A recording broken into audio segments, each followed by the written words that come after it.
Mono धातो मान्तस्य धातुर्न स्यात् पदान्ते नत्वस्य सिद्धात्वाल्लोपो न प्रशाम्यति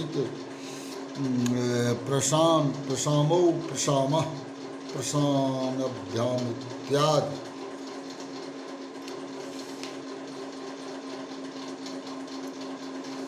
पदांत में स्थित धातु संबंधी मकार को नकार होता है। नकार के असिद्ध होने से उसका लोप नहीं होता। जैसे प्रशाम्यति विशेष शांत होना अर्थ में प्रशान प्रशामो प्रशामः प्रशानभ्याम इत्यादि रूप होता है।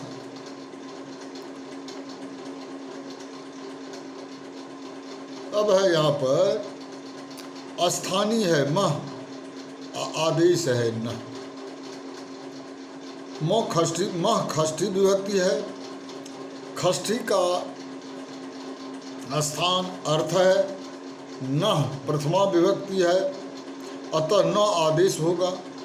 जिज्ञासा होती है कि किसका मकार, इसलिए सूत्र में ही निर्देश दिया है कि धातु संबंधी मकार। तथापि मकार की स्थिति के विषय में जिज्ञासा बनी रहती है। अतः पदस्य अधिकार कह आश्रय लेकर अस्को संयोगाद्योरन्ते च से अंत्य की अनुवृत्ति की गई है।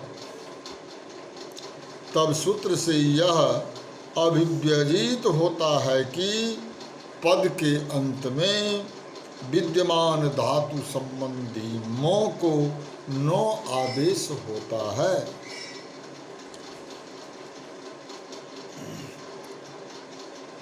किमः कह किमः कस्या विभक्तो अकट सहितस्याप्यमादेश कोके कम कोका। विभक्ति परे रहते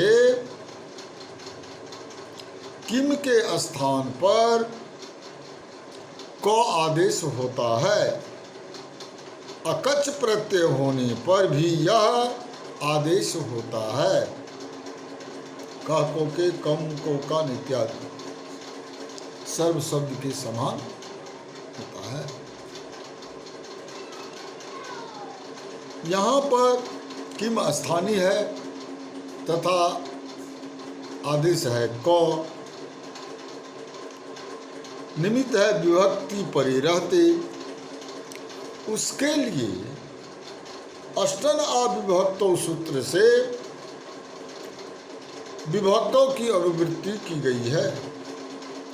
क आदेश एक से अधिक अलयुक्त होने के कारण संपूर्ण किम को अभिव्याप्त कर प्रवृत्त होता है। उदाहरण किम कसु, किम को क आदेश हुआ तो कसु विसर्ग आदि करके कह कौ के इत्यादि रूप बनते हैं। इदमो मस्य मः स्यात् सो परे त्यजाद्यत्वापवादः। सुपरे रहते इदम शब्द के स्थान में मोह होता है। त्यदादि नाम से विधीयमान औ का यह अपवाद है।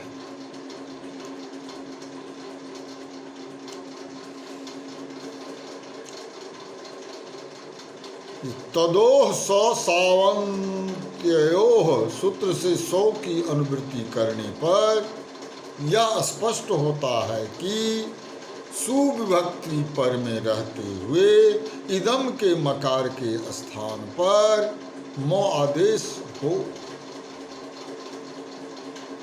मकार के स्थान पर मकार आदेश होने से त्यदादिनाम सूत्र से प्राप्त अ आदेश का यह अपवाद है। इदोय पुंसी इदम इदोय स्यात् सौ पुंसी सो रोपः अयम तिरादित्वं पर रूपत्वं च। पुलिंग में सुविभक्ति के परताव यानी सुविभक्ति पर में रहते इदम शब्दावय इद को अय आदेश होता है और सु का लोप होता है तो अयम रूप बनता है।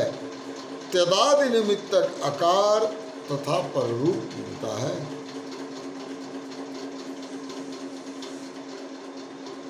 इदमो महा सूत्र से इदमह तथा जह सौ सूत्र से सौ की अनुवृत्ति करने पर सूत्रार्थ पूरा होता है। पुलिंग में सुविभक्ति परी रहते इदम शब्दावय इद के स्थान पर अय आदेश हो अनिकाल होने के कारण संपूर्ण इद को अय आदेश होता है। इदम सु इसमें इद को अय अय अम सु इद अय अयम इत्यादि।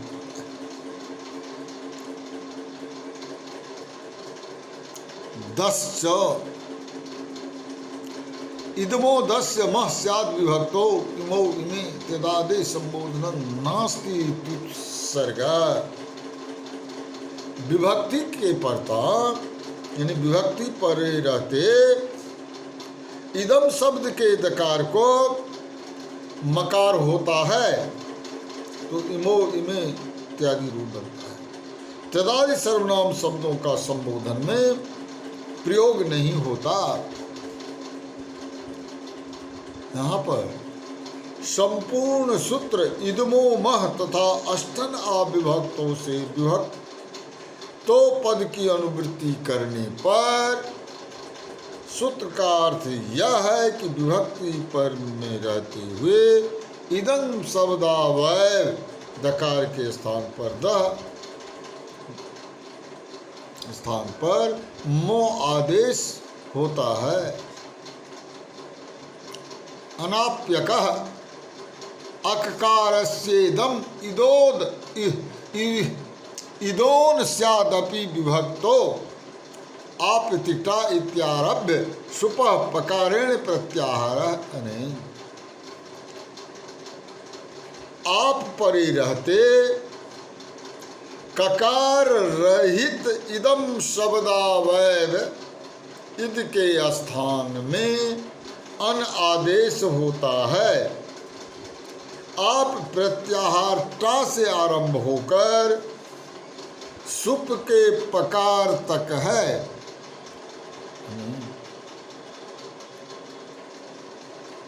यहाँ आप परे रहते ककार रहित इदम शब्दावय इद के स्थान में अन आदेश होता है। आप प्रत्याहार टा से अकार होकर सुप के पकार तक है।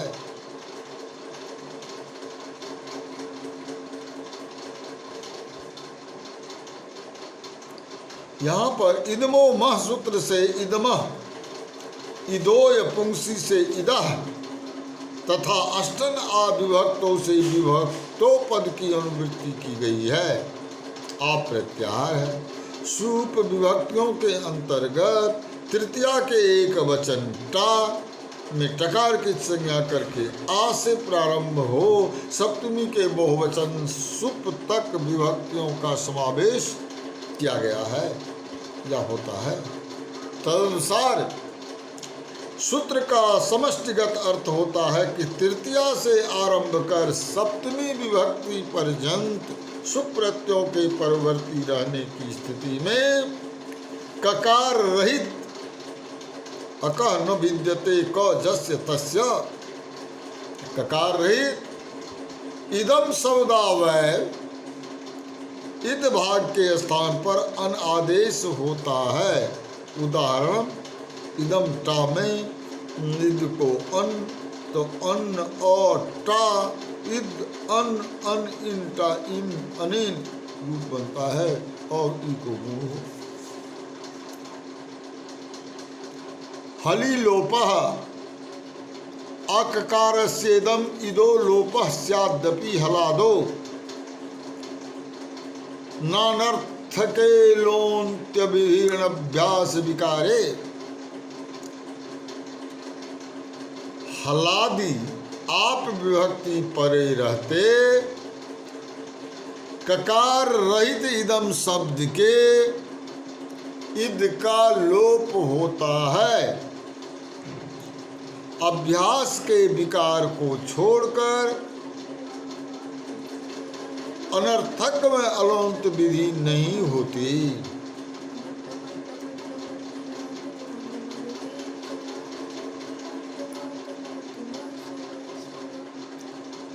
यहाँ सूत्रार्थ के लिए इदमो मह से इदमः, इदोय पुंसी से इद तथा अनाप्यक से आपी एवं अकः तथा अष्टना विभक्तो सूत्र से विभक्तो पदों की अनुवृत्ति करना अपेक्षित है। तदनुसार सूत्र का यह अर्थ है कि हलाद तृतीयादि विभक्ति पर होने की स्थिति में ककार रहित इदम शब्द के अवयव इद भाग का लोप होता है। तृतीया से सप्तमी तक हलाद विभक्तियां हैं। भ्याम भिष, भ्याम भ्यस, भ्याम भ्यस और सुख। इन विभक्तियों में प्रकृत सूत्र प्रवृत्त होगा।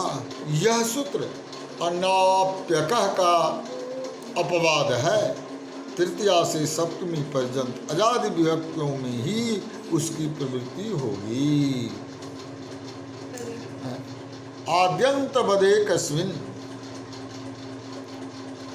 एकस्मिन् क्रियमाणं कार्य मादा विवांत इव च स्यात् आभ्याम। एक के विषय में यानी असहाय के विषय में किया जाने वाला कार्य आदि और अंत की तरह होता है। यहाँ पर यह अतिदेश सूत्र है। एक शब्द असहाय वाची है। इसके अनुसार वर्णों के अनकन होने पर एक में ही आदि और अंत धर्मों का आरोप होता है। जैसे आदिश्च अंतश्च आद्यंतो इतरेतर आद्यंतवत् खष्ठ्यर्तेवती प्रत्यय। यह तभी संभव होगा जब कोई वर्ण एक ही हो और उसे ही मानकर आदि या अंत संबंधी विधान क्या गया हो, अभिष्ट हो। इसलिए असहाय अवस्था में अर्थात एक में आदि और अंत का आरोप कार्य संपादन करने में इस सूत्र की उपयोगिता है। यह सिद्धांत लोक न्याय पर आधारित है। इसे ही व्यपदेशी बदभाव भी कहते हैं। जैसे कि व्यक्ति के एक ही पुत्र होने पर उसी ने ज्येष्ठ मध्यम एवं कनिष्ठ आदि का व्यवहार होता है। देवदत्तस्य एका पुत्रः स एव ज्येष्ठः स एव मध्यमः स एव कनिष्ठः।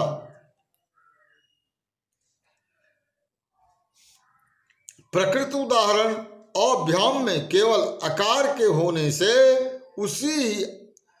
उसे ही आदि और अंत मानकर सुपी च से अदंत अंग निमित्तक दीर्घ होकर आभ्याम रूप सिद्ध होता है।